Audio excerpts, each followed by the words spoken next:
Halo, selamat siang pemirsa. Apa kabar Anda hari ini? Breaking News kembali hadir menyapa Anda dengan berita yang terpercaya dan aktual mengenai aliran dana korupsi impor gula. Bersama saya, Bella Dwi Putri, inilah Breaking News lengkapnya. Kejaksaan Agung menetapkan mantan Menteri Perdagangan Tom Lembong sebagai tersangka kasus dugaan korupsi impor gula pada Selasa 29 Oktober 2024. Pemilik nama lengkap Thomas Prikasi ini diduga menerima imbalan atau visa dirinya menjadi medap pada tahun 2015 sampai dengan 2016. Kejaksaan Agung saat ini masih merangkai bukti-bukti yang ditemukan dari hasil pemeriksaan dan penggeledahan yang dilakukan selama beberapa waktu lalu.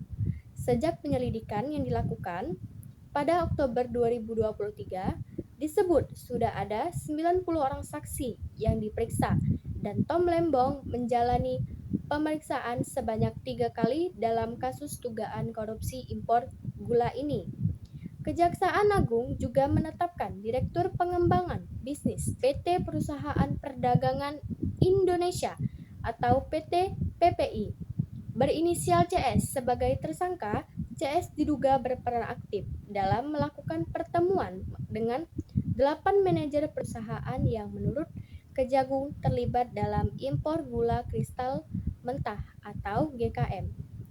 Kedelapan perusahaan tersebut yakni PT PDSU, PT AF, PT NT, PT BMM, PT SUJ, PT DSI, dan yang terakhir PT MSI. Kedelapan perusahaan tersebut mengimpor dan mengolah gula kristal mentah menjadi gula kristal putih atau GKP. Saat itu, harga gula di pasaran mencapai 16.000 per kilogram, sedangkan head yang ditetapkan hanya 13.000 per kilogram. Selisih sebesar 3.000 per kilogram tersebutlah yang dikatakan sebagai keuntungan yang diperoleh dari impor gula tersebut.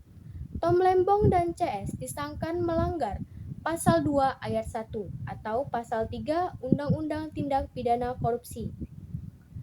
Pasal 55 Ayat 1 ke 1 KUHP dengan ancaman hukuman maksimal seumur hidup. Kejaksaan Agung Harli Siregar menyampaikan bahwa penanganan perkara terkait importasi gula ini. Baik, terima kasih rekan-rekan media. Yang pertama saya mau sampaikan dulu bahwa dalam penanganan perkara terkait importasi gula ini ya 2015-2016, sekali lagi saya nyatakan bahwa di sini tidak ada politisasi hukum, ya, tetapi murni ini penegakan hukum, bahwa terhadap penegakan hukum yang represif tentu harus dimaknai terhadap pemenuhan adanya bukti permulaan yang cukup. Bukti permulaan yang cukup itu harus dilihat atau ditemukan dari setidaknya 2 alat bukti. Itu supaya clear ya.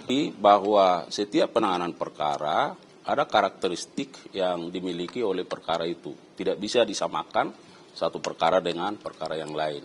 Ada tingkat kesulitannya yang dialami oleh penyidik terus melakukan penggalian, terus melakukan pengkajian, dan terus melakukan pendalaman terhadap bukti-bukti yang diperoleh. Ya. Sekecil apapun bukti terkait ini terus dianalisis dan terus disandingkan dan diintegrasikan sehingga dapat disimpulkan bahwa terhadap perkara ini sesungguhnya telah terdapat bukti permulaan yang cukup.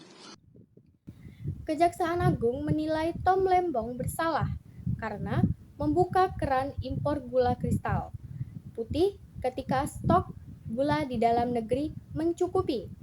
Kejaksaan Agung menyebutkan izin impor itu diberikan kepada pihak swasta yakni PT AP.